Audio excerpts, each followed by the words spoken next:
Ultimamente, nós não... Saudações cristãs a todos aqueles que visitam este canal. Me chamo Marcos Lopes, seja bem-vindo ao canal Resistência Apologética. Vamos ler um versículo da inerrante, infalível Palavra de Deus, que se encontra aqui em 2 Timóteo, capítulo 2 Timóteo 2, aliás, 2 Timóteo capítulo 4, versículo 2 e 3. Pregues a palavra a tempo e a fora de tempo, corrijas, repreenda, exortes com toda a longanimidade e doutrina, porque virá tempo em que não suportarão a sã doutrina, mas terão coceira nos ouvidos, amontoarão para si doutores, conforme as suas próprias concupiscências, e desviarão os ouvidos da verdade, voltando para as fábulas. Verso 3, então, é o nosso principal versículo, porque virá tempo em que não suportarão a sã doutrina. Queridos irmãos em Cristo, irmãs em Cristo, senhoras e senhores que são visitantes deste canal aqui, nós vimos aí uma frase interessante quando começava esse vídeo, né, que devemos sempre procurar velar pela verdade. Uma pena que hoje, grande parte aí dos teólogos reformados do Brasil não se expressem, como Charles Simeon, que faz a sua declaração, mas faz parte do mundo pós-moderno. Bem, eu nesse vídeo estou reagindo a um post, do Instagram do senhor pastor Marcos Grangonato. Bem, eu passei um período congregando com o pastor Marcos Grangonato. Eu não fui membro porque tinha que passar por um período de 2 anos de discipulado. Eu acho que não há necessidade para pessoas que já são maduras na fé. O que você pode passar é por um entendimento do que pensa a igreja. Mas eu acho que 2 anos era muito, então eu preferi só visitar os cultos domingo, porque ficava aí mais ou menos 8 quilômetros da minha casa, tá? Foram bons momentos, teve, eu acho que a exposição, como é apresentada pelo pastor Marcos Grangonato, é muito boa, uma exposição que é difícil você ver por aí, pelo menos em São Paulo, tá?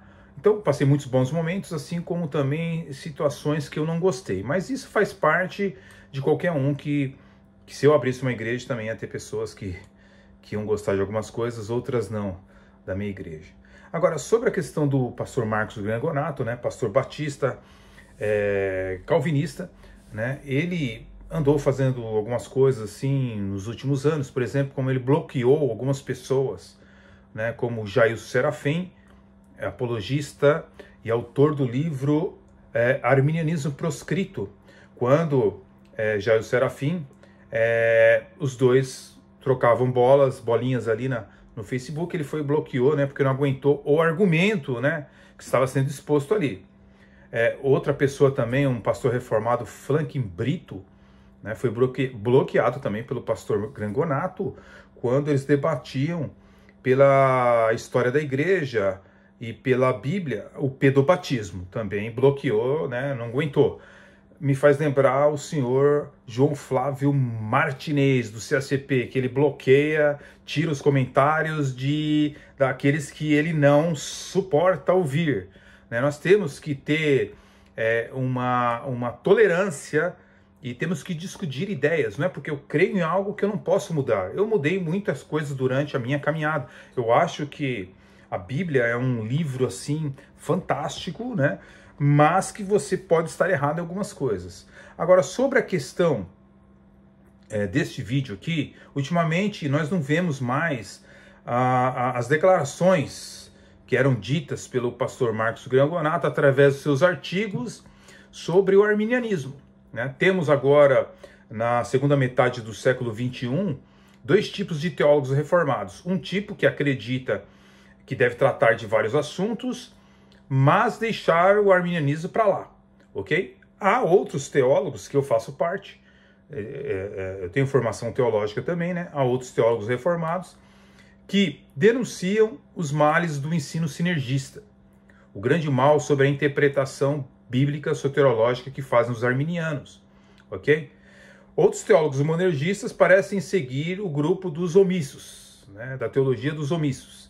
Afinal, este grupo, você será mais convidado para conferências, né, o grupo dos omissos, o primeiro grupo, né, que quer deixar o arminianismo para lá. Então você acaba sendo mais convidados em conferências, né, arminianas, terá um público maior em suas lives, no seu canal.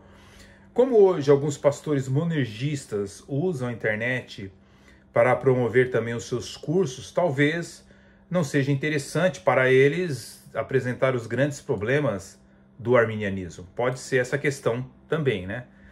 Bem, isso não justifica nada, isso é muito pelo contrário.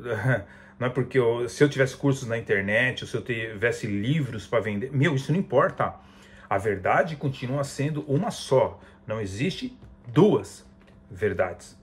O interessante, né, em tudo isso é que os nossos opositores intelectuais, né, como o pastor Jamierson, né, de Oliveira, pastor Batista Arminiano, pastor Elias Soares, pastor Augusto Vailate, pastor Flávio Martinez e pessoas como Nathan Rufino, seguidores de Kennedy Reagan, não mudaram as suas posições, continuam a promover os seus inúmeros espantalhos sobre o que seria o evangelho monergístico. Eles até promovem a ideia de um novo sínodo para anular as declarações do sínodo de Duarte. Sim. Essas são as ideias que vigoram. Eles não estão mudando. Quem está mudando é alguns teólogos reformados. Desde quando o pastor Marcos Grangonato não foi mais convidado para debater no Vejam Só, ele parece ter mudado. Hoje, em debates por rádios ou podcasts da vida, ele manda, né, os pastores da Igreja Batista da Redenção e até o seu genro, o pastor Nicolas, para defender, né, a posição deles. Mas ele mesmo, você não vê mais ele. A última vez que eu vi parece que foi no debate com o pastor César Cavalcante, né?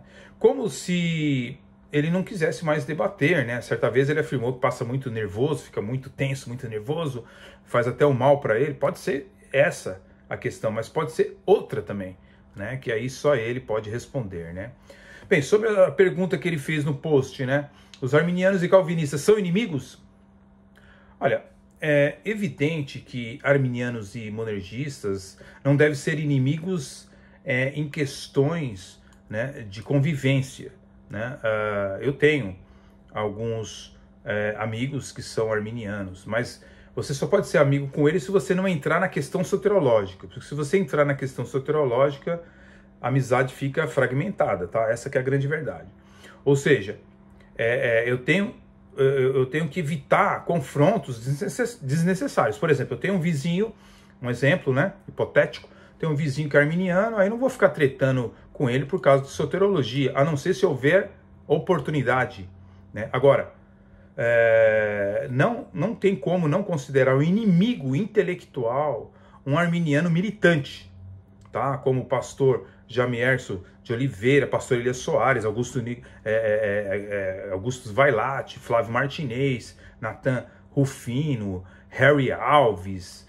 Não tem como você não considerar inimigo intelectual, porque eles são inimigos da cruz de Cristo. Essa que é a verdade, tá? Agora, militantes arminianos são como aqueles apologetas católicos, né? Eles podem criar tudo nos seus sites, tudo que é tipo de espantalho, deturpa a Bíblia, a história da igreja, lançam mão até do grego e do hebraico, senhores, para fazer uma exegese, não uma exegese honesta nos textos bíblicos, né? Os católicos apologetas inventam as maiores histórias contra Calvino, contra Lutero. E, por incrível que pareça, alguns desses apologetas sinergistas, como Flávio Martinez, já usou, até no livro dele, Calvinismo Recalcitrante, argumentos de sites católicos que não convêm com a realidade, tá? Então você vê como é que é a situação. Entendo que existe, né, aqueles arminianos que estão em suas igrejas, que são leigos, né, não conhecem nem essa discussão, creem em Jesus, né? Agora, continuam sendo semi-pelagianos, tá? Eu, como, por exemplo, quando eu era pastor pentecostal e pregava Eu era pastor reconhecido, tá? Na convenção. Pregava muito semipelagianismo em púlpitos em diversas igrejas pentecostais, tá bom? Não me considerava praticamente perdido por desconhecer esses debates bíblicos, né? Eu sentia que o Senhor Jesus Cristo me havia chamado para uma boa causa. Eu orava a Deus e sentia alívio dos meus pecados, mas Deus sabia que eu era um herege. Eu era um semipelagiano. Eu nunca deixei de ser herege por defender que no fim é o homem que se salva através do seu livre-arbítrio. Aí você pode fazer as emendas que você quiser, você pode colocar lá graça preveniente, distorcendo as palavras de Agostinho, tá? Sobre graça preveniente. Ah, não, a graça preveniente que abre o meu arbítrio, aí eu que decido. Não é Deus. No fim, é você que decide. Com graça preveniente ou sem graça preveniente, é você, homem, pecador, miserável, que decide. Você entendeu?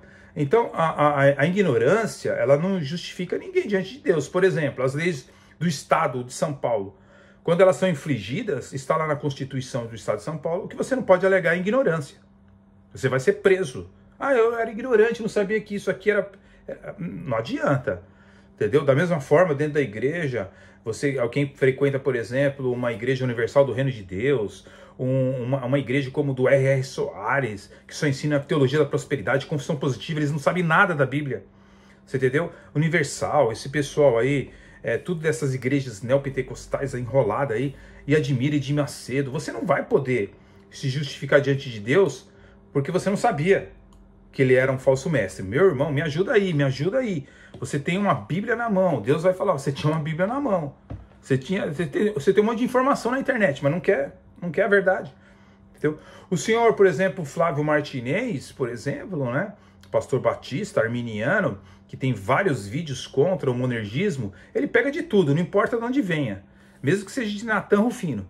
Você entendeu? Então, ele faz as suas declarações infundadas de verdade histórica, quando ele diz, por exemplo, que Agostinho, por exemplo, era maniqueu e que trouxe paganismo para dentro da igreja, vai totalmente contra os fatos históricos, não tem como sustentar essas histórias todas. Mas os seus seguidores, sem pesquisar, né, eles são como o piolho, anda pela cabeça dos outros, eles não questionam nada, não vai procurar se é verdade ou não. Você entendeu? Você pega, por exemplo, livros, como eu já apresentei, pega livros como, por exemplo, este aqui que não foi trazido para o português, o Mestiço Agostinho, uma teologia entre duas culturas, tá? Esse livro aqui, o senhor Flávio Martinez não vai usar, porque tem um assunto aqui que vai mostrar que ele é um falastrão.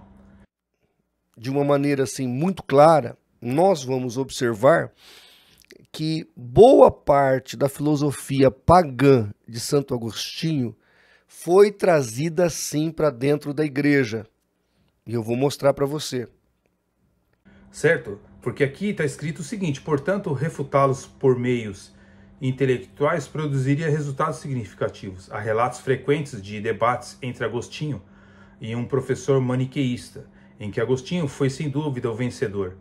Eventualmente, em grande parte, graças aos esforços e os escritos de Agostinho, o maniqueísmo desapareceu no norte da África. Ora, senhores, quem ajudou a acabar com o paganismo, a destruir com o maniqueísmo, foi Agostinho de Hipona. Eles falam o contrário. E isso você é confirmado com outra biografia, certo? De Posídio, que foi contemporâneo. Então não é uma fonte só, são várias. Mas eles se opõem à verdade, senhores e senhoras. Eles ouvem a voz da serpente de pessoas como Natan Rufino. Natan Rufino, ouve a mentira dissimulada por Kenny Wilson, por exemplo, que já foram refutados aqui em solo norte-americano, mas eles escutam tudo isso e têm como verdade. Mas a pergunta que fica no ar é o seguinte: onde estão as refutações, as declarações das falácias históricas do senhor João Flávio Martinez, do CACP, pelo senhor Marcos Grengonato? Onde estão as refutações de João Flávio Martinez pela pena de Flanque Ferreira? Onde estão as refutações dos medalhões desse país? Né? Não, mas não vale a pena refutar um doido como aquele. Não, é verdade, realmente. Eu mesmo já estou parando, né, de produzir vídeos contra aquela pessoa que precisava usar uma camisa de força, que é o senhor João Flávio Martinez, ele e o Nathan Rufino. Mas, de vez em quando, né, uma escrita ou outra, não tem problema, né, pessoal? É um negócio, assim, que eu fico observando, né?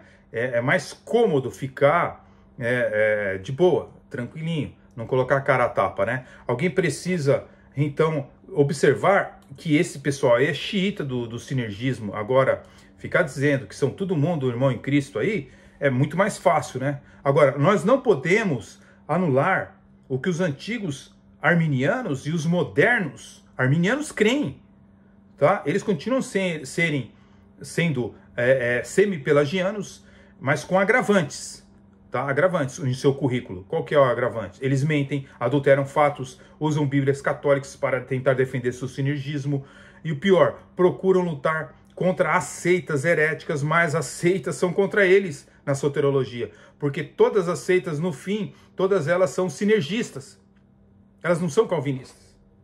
Então eles estão lutando contra as seitas, mas na soteriologia eles não podem lutar contra o adventismo do sétimo dia, que é arminiano. Você entende? Agora, nós vamos ver aqui nesse vídeo, aqui, de uma maneira bem singela, né? Vamos ver aqui então o que o arminiano, né, o teólogo arminiano defende. O que eles defendem? Bem, nós temos a raiz aí em Pelágio, né, a Epístola a Demétria, que o senhor João Flávio Martinez diz que não existe mais nada escrito, que Agostinho mandou queimar todas as obras, né, de Pelágio. Ah, mentira deslavada. Mas vamos lá.